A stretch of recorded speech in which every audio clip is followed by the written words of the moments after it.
부장 참여하신다고 이렇게 누가 가시는지가 저하고 그 강민정 의원 둘이 갔다 오고 그리고 이제 담당하고 있는 이원정 국장 이렇게 갔다는 생각이고 그리고 오늘 교섭이 진행되고 있습니다. 받아간다는 동안 그 사이에 진행되어지는 갈등 부분을 조정도 하고 이게 간담회 형식으로 하고 있거든요. 이게 원래 원청의 사측과 노측의 하청 노조가 직접 만나서 교섭하는 게 불가능합니다. 그래서 간담회 형식으로 하고 있어 간담회 형식에서는 말을 다 못하는 부분이 있을 수 있기 때문에 거기에서 갈등이 있는 부분들에 대해서는 저희들이 공제도 하고 조정도 하고 시간이 많지는 않습니다.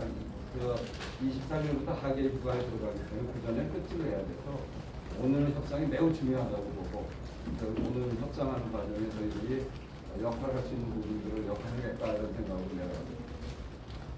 사실 지금 가장 비명됩니다. 가장 우려되는 것은 아까 우리 우원식 단장님도 말씀하셨지만 공권력이 투입되거나 그와 유사한 꼼수를 통해서 사실상 공권력이 집행되는 그래서 현장에 충돌이 일어나서 이것이 정부 초기에 어떤 자신들의 그런 지지율 하락이나 국정 운영의 이 국면 전환을 모색하는 그런 이제 이 일종의 희생양이 될까 이런 이제 사실 저희들 걱정이 많이 됩니다.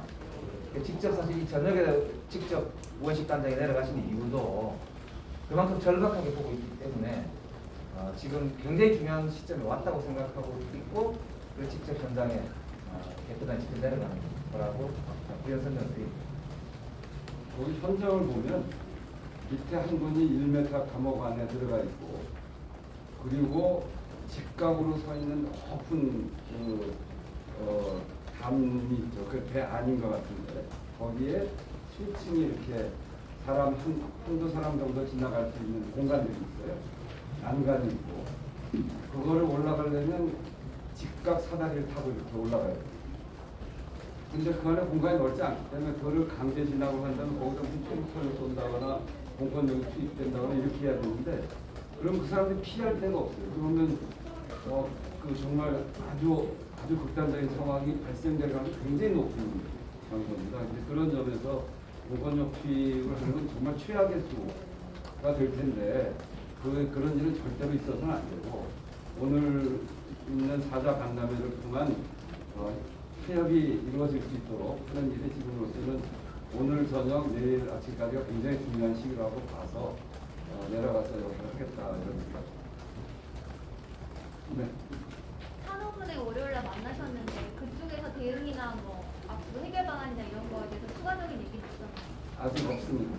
그 산업은행장을 만나려고 노력하고 있고, 근데 그분이 되게 만나기 어려운 분인가 봐요. 아직 대답이 없습니다. 근데 어차피 이 상황이 잘 정리되지 않으면 국회에 와서 이야기해야 되지 않겠어요? 저희로서는 이게 을지로위원회도 그렇고 우리 당도 그렇고 여러 사람들이 참여해서 함께하는 거기 때문에 국회가 열리게 되면 아마 여러 상임위에서 이 문제에 대해서 이야기할 수밖에 없을 텐데 그렇게 복잡하게 가기보다는 빨리 나서서 문제를 해결하기 위해서 노력하는 게 훨씬 더 좋은 선택이 될 겁니다. 산업회장이 만남을 지금 거부하고 있는 상황입니다. 그래서 연락이 없으니까요. 요청을 하셨는데 연락이 네. 혼자 봤을 때는 수석 부회장만 나왔어요. 자리를 피했다고 저희는 듣고 있고 그 다음에 다시 자리 만나는 걸 요청했는데 연락이 없어요.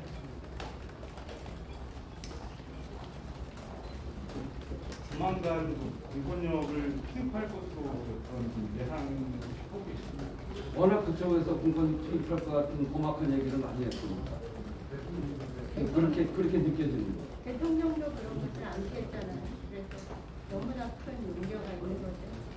그리고 어쨌든 행안부 장관이 다녀갔잖아요. 그게 하나의 사전 조치 뭐 이런 우리는 뭐 얘기할 거 했다. 가서 직접 갔다. 뭐 이런 실로 선언 같은 게 있다. 있다고 보여지는 거죠. 그리고 워낙에 뭐 지지율이 떨어지고 여러 가지 그렇지가 않으니까 김영배 의원이 말씀하신 것처럼 그랬을 때의 분할비용을 사용하지 않을까 하는 우려가 있는 거죠. 오늘 말씀하시는 거 혹시 노동자 측에서 노조 측에서 먼저 요청을 해서 아니 그런 게 아니에요. 그리고 여기다 썼듯이 전체적으로 조선 산업이 헬기를 찾을 수 있는 그런 방향이 좀 만들어진다고 느껴지면 노사가 서로 양보를 해서 문제를 해결해야 된다는 게 우리 입장이에요. 그런데 헬기를 찾자는 이야기는 앞서 얘기했지만 구조적으로 일하는 사람들의 임금이 너무 낮아요. 그래서 숙련된 노동자들 여기 있기보다는 건설 현장으로 간다거나 육상표현으로 가려고 하거든요. 그러니까 이 수준 많이 했는데 일할 사람이 없는데 지금 조선업의 가장 큰 문제죠. 그거가 개선될 소지가 좀 있으면 그러면 서로 양보를 해서 문제를 풀어야 된다. 이렇게 그런 입장을 갖고 있어서 누가 요청해서 가는 게 아니에요. 이게 어떤 문제로 접근하기보다 앞서 말씀하신 것처럼 조선업이 굉장히 불황일 때 생겼던 문제를 이제 화랑이 돼서 엄청난 수주를 했는데 조선 산업 자체가 유지가 돼야 될 거예요. 지속 가능하게. 그러려면 노동자가 있어야 가능하죠. 근데 그거를 이렇게 풀지 않고 뭐 외국인 노동자를 쓰게 해달라 하는 식으로 그런 방식으로 하게 되면 그러면 우리가 만든 배 자체의 품질의 문제가 생기고 중국의 조선 업계가 했던 것처럼 어느 바다 한가운데 문제 생겨버리면 어떡해요. 그렇게 해서 중국의 조선 수주가 갑자기 다 급락해버렸잖아요. 우리나라도 그런 일이 반복될 수 있으니까 그 숙련 노동자들을 적절하게 대우를 해줘야만 이 산업이 지속 가능하다. 근데 그걸 지금 그렇게 비용이 많이 손해가 난다고 하면 그걸 차라리 임금으로 했으면 손해도 안 나고 일도 빨리 가고 더 숙련 노동자들이 더 들어와서 품질도 좋아지고 그걸 어쨌든 누군가가 정부가 그걸 조정을 해줘야 되거든요. 협의를 하게 만들어야 되고 그걸 손놓고 있으면 공권력 얘기를 하니까 저희가 시간이 많지 않아서 이게 구조적 문제고 성명서에서도 제도 개선 과제 모색하겠다고 했는데 최우선 과제, 입법 과제로 생각하시는 거나 아니면 향후 스텝 준비하시는 것도 있을까요? 그거는 저희들이 요거 협상을 진행하는 과정에 지금 이제 그런 틀을 짜서 논의하자고 하는 거고 이제 전반적으로 검토해가면서 그거에 대해서는 저희들 후에서 말씀드립니다. 그거는 타결을 낼 때까지 계속 거기 계시는 건가요? 아니 일단 내려가서 오늘 타결할 수 있도록 최선을 다하겠다는 것이 뭐 계속 내려가겠다는 이야기는 아니에요. 사실 그 협상을 보면 그 노조 측에서는 최초의 임금을 30% 인상을 요구했다가 사실 10%까지 내려왔잖아요. 네. 사실 이것까지 협상을 해버리면 아까 이제 둘이 서로 양보해야 된다고 하는데 이게 노조 측에서는 임금 10% 인상 사실 양보할 수가 없는 영역 아닌가요? 그러니까 노조가 많이 양보했잖아요. 네. 10%가 아니고 5% 플러스 10%잖아요. 네. 그러니까 그렇게 많이 양보했고 또 이제 그런 속에서 풀어 나가는 거니까 그러니까 그거는 여기서 다 볼 수가 없을 거예요. 어떤 내용들이 좀 더 디테일하게 진행되고 있는지를 봐야 되는 거니까 원래 악마는 디테일에 있다고 그러잖아요. 그래서 현장에 내려가는 거예요. 대통령이 어제 기다릴 만큼 기다렸고 국민들도 이렇게 하는 건 더 이상 용납하지 않을 것이라는 그런 승부에 대해서는 어떻게 보십니까? 그거는 사실은 대통령이 현장을 잘 모르시는 이야기 같아요. 현장 파악을 좀 제대로 하셔야 되는데 중간에 이 파업이 일어나는 과정에 우리 노동지청이 오자 간담회를 제안했어요. 노동지청이 중심이 돼서 원하청에 노사가 같이 간담회를 하자. 그건 법적으로 할 수 있는 거기 때문에 그렇게 제안했거든요. 원청이 거부했어요. 원청은 하청 노조하고 만나면 안 된다. 그렇게 해서 거부하고 있는 상태에 우리가 내려간 겁니다. 내려가서 제가 법적으로 문제가 없다.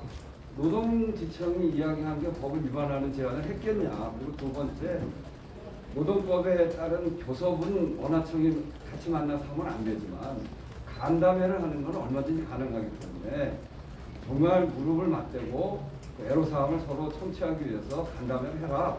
그래서 오자 간담회를 거기서 다시 제안했어요. 그래가지고 간담회가 시작된 지 5일 됐어요. 그러니까 대화에 안 나온 거는 원청이에요. 그런데 더 나아가면 오자 간담회를 해야 되는데 노동부가 빠졌어요. 노동시청이. 4자 간담회로 진행이 되고 있어요. 그러니까 노동지청이 제안한 방식의 대화가 시작되는데 노동지청은 빠진 거예요. 그러니까 우리 정부가 이건 나가지 말라고 한 거라고 밖에 이해가 안 된다고. 누가 대화를 거부하고 있는지 그거는 현장에 가보면 그냥 알 수 있는데 대통령께서 현장도 모르면서 그런 얘기하는 거는 진짜 잘못된 누가 보고를 잘못했는지 아니면 그런 선입견을 갖고 계신 건지 알 수는 없지만 그거는 잘못된 얘기입니다.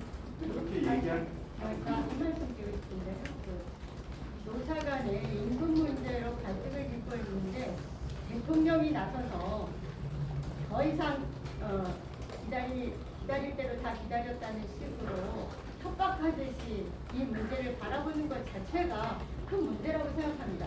정말로 오랫동안 기다린 것은 대통령이 아니라 노동자들입니다. 노동자들이 많이 인내하고 양보도 하고 있는 상황에서 대통령이 나서서 그렇게 협박하듯이 하는 것은 정말로 옳지 않다 이런 생각을 합니다.